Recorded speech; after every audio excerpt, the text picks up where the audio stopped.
Welcome to SF Live. I'm Brent Cook, Senior Advisor to Exploration Insights and Layabout Town. I'm glad to be here with Kai today. Fantastic. Thanks, Brent. We're just collateral damage here in the mining sector. I personally think that this is offering up some companies to buy, some opportunities that I've been waiting on. In fact, Monday I bought a couple of companies. I'm probably down on those today, but long term, I think I got a good deal on them. Fantastic. What'd you buy? You don't have to mention the name. I was just curious what sector, what stage. Well, I'll mention the name. These are in the Exploration Insights portfolio. Okay. So we own those already. One being Arrow Copper. Okay. Yeah. Go Gold. And I actually personally added to my position in a company called Centaurus, which is an Australian listed company with a very sweet nickel deposit in Brazil. Oh, Centaurus. Yeah. Okay, I'll have to read up on that. I think it's CNT. Okay, interesting. And they're ASX listed, you said? Yes, ASX. Okay, I don't follow ASX companies too closely. It's just time zone. They seem to be making more discoveries than Vancouver listed companies. So how is that possible? Because that was one of my next topics I wanted to talk with you about. How is it possible to me that it seems like the Aussies are a bit ahead of the Canadians in terms of discoveries? We raised $6.8 billion last year. Got nothing to show for it, really. Well, not much. I think there's two issues. One, the Canadian companies, their mentality, not all, but in general, the Vancouver mentality is, let me raise $2-3 million and I'll go drill into a target that I pretty much know I'm going to find because someone else drilled it before and someone else drilled it before. So I know there's, I'm going to go reconfirm this good drill hole into this porphyry. In my view, the problem was not the good hole; it was all the other bad holes. So why not make sure those bad ones are bad? But no, I think that's one of the issues: is that we spend too much time going back and re-drilling old projects because there's not enough. The retail investors and the others as well don't have the patience to let exploration play out, and exploration is a science. You need to conceptualize, test that theory, and modify it. They're not given that much time, whereas Australians seem to have that time frame. Really? One thing is being a public listed company, of course we think from quarter to quarter. We want to see news. Once drill results have been published, we want to see the next set come out the next day. We're just greedy in that regard, right?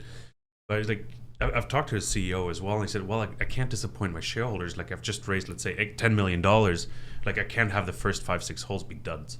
I need to show some instant success as well to the market. Well, that'd be nice if you're making a new discovery or adding some new information. And that, that's fine, but it's tough. I mean, we've hit the Earth surface really, really hard. Our, the odds of walking up and finding an outcropping ore body are slim. So most of what we're doing in terms of early stage exploration is drilling undercover, looking undercover, or chasing things, off where we can't see what's at surface. And that takes a drill hole to know what's down there. That's true. And a lot of companies are just scared to put those holes in the ground. Those wildcat holes, those exploration, pure exploration holes, because they want to disappoint the market. Right. But then again, they come up with the known, and the market doesn't give them more money.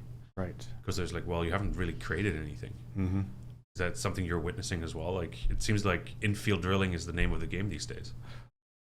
Or infield drilling. To a degree, it's re-drilling, drilling tired old projects. But that's I would say, I don't know, offhand, that's maybe half the companies do something like that. The other half might be out looking for something brand new with a new concept. I haven't, and that's from perception I have here interviewing companies we work with. As you said, a lot of infield, brownfield exploration. I think I've interviewed one company that was completely greenfields up in the Yukon. That was a interesting discussion because it was all let's talk about something new actually. And the last time somebody worked on that project was in the 50s, and now they're drilling completely different areas of that project. But I don't hear it's not the norm anymore. No, unfortunately. And you can go in an old district and actually improve on it and find new things. I mean, look at Liberty Gold. They went into Black Pine, which was mined by Pegasus. A couple of companies came in subsequent didn't really advance it, and they came in with a much bigger concept and a much bigger balance sheet, and they've really shown there's something there that wasn't there before in an old mined out area. So it happens. Like I was on a panel this morning, like our favorite stock picks, and Liberty was like close fourth, so I only got to mention 3. But I was looking at it, like they got beaten to a pulp. Oh, they've been hammered, yeah. They raised $30 million at $1.10, and they're trading at 58 cents today. Yeah, that was only 8 weeks later. Yeah, that's a real tempting one as well. I was looking at that when I saw it, preparation for that panel. Like now it's 180 million market cap with already 2 million ounces, and it definitely looks like 4 to 5 in my opinion. Yeah, I would say so. I'm not a geologist. That's your department. No, definitely there's room to double, yeah. I think. Yeah, absolutely. So that's mind-blowing. Like the valuations lately have been crazy. I want to circle back like a bit to Nevada. You mentioned Black Pine, like that's Idaho, but Nevada. I've been seeing a lot of higher grade results coming out of Nevada. Like, have you been following what's been going on in Nevada at all? Probably not as much as you. I mean, I've always seen high grade stuff come out of in the epithermal systems and that, certainly around Tonopah. I-80 Gold's been pulling some really nice holes out of their Granite Creek project. Nevada has high grade, but most of what's made the money in Nevada is low grade oxide Carlin things or high grade Carlin things. Yeah. No, it's like high grade always used to be around a gram for me in Nevada. Like if you look at Marigold, like 0.15 grams or something is their cutoff for mining, for example. So high grade for them is a gram. And now I see 4, 5, 6 gram holes coming out, like over decent intervals, not just short, like little veinlets or so. You've got to multiply that number by the recovery and what it's going to take to recover it. Marigold works because it's oxide open pit heap leach run of mine. So 0.4 grams works. 4 grams underground Carlin stuff probably doesn't work. So when you look at Nevada, you better look at what's the recovery process to know if it's high grade or not. Yeah. I recently came across a new project or deposit type, like in Nevada. Like I haven't really heard of before. It's orogenic deposits. Like it's always been Carlin or epithermal deposits. More like the Tonopah area is more epithermal vein deposits, if I'm not mistaken. Yeah. Like have you been following that a little bit? Like I'm just trying to get a grip on like because Nevada seems to be developing. Like companies are exploring for new metals. Like I've heard of copper and uranium recently, and now I'm hearing about new deposit types in a state that it feels like it's been combed over 20 times. I'm aware of some orogenic deposits, or certainly mesothermal, but they're few and far between. And I'd be surprised if someone comes up with large mesothermal or orogenic gold deposits. I'm curious, like something new I'm investigating here personally. So for the personal portfolio, I'm curious. We talked about like not being able to make discoveries. Like I'm still struggling with that concept. We raised close to $7 billion last year, 1.8 billion already this year. Like why aren't we finding another philo? Like what are we struggling with? Are we looking in the wrong places? We did find a philo. No, we found a philo. I want to see another one. Well, yeah. I'm getting greedy now again, right? We're looking for another philo. I know it's not easy, but it feels like we haven't been successful spending the money. I think it takes time. It takes time. Which is what you started this conversation off with. Absolutely. Yeah. Are we looking in the wrong places? Where should we be looking? No, we're looking. You look where there are mines. You look where the geology's right for what you're thinking about. I mean, you look at a company like SK Mining. In the SK district, it's been looked at for decades, and no one's been able to figure it out. They seem to have figured out what's going on and are having, I think, some success in terms of, finding more SK-style mineralization. I mean, they're not there yet, but it's a new concept in an old district, and it's taken time. Okay. Let's circle back to your presentation real quick, because your presentation was on how to interpret a news release. Like, what are some of the pointers we should be taking away from that? I think what you really need to do is understand what the company's looking for. What does it really look like? And how is the news coming your way, either confirming or not confirming that conceptual style, be it a porphyry copper or an epithermal gold? You need to know, okay, we're looking for porphyry copper in BC. what ton and grade works near surface and what ton and grade you need at depth if you're looking at block cave, and just see if it matches, see if it's working, and if not, you get out of the way. Interesting. Like it sounds really technical though. Like, well, this is right, a technical business. I know. It's like, but as a retail investor, right? Like, are there certain keywords we should be looking for, and maybe a red flag? Like, it was something. Like, let's say you're looking for a copper porphyry discovery, but what could be in a press release that would turn you away immediately is like even after the first paragraph. I guess depth. If they're hitting near surface, you can look at something in the order, depending on the location, 0.5% copper would work.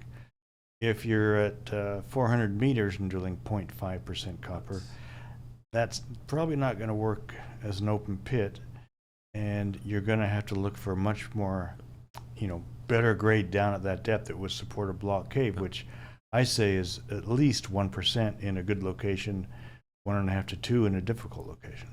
I mean, because a block cave takes to develop, you're going to spend 100, 200 million just in the studies, and the pre-development costs are going to cost you another $2 to $3 to plus billion before you mine 1 ton of ore.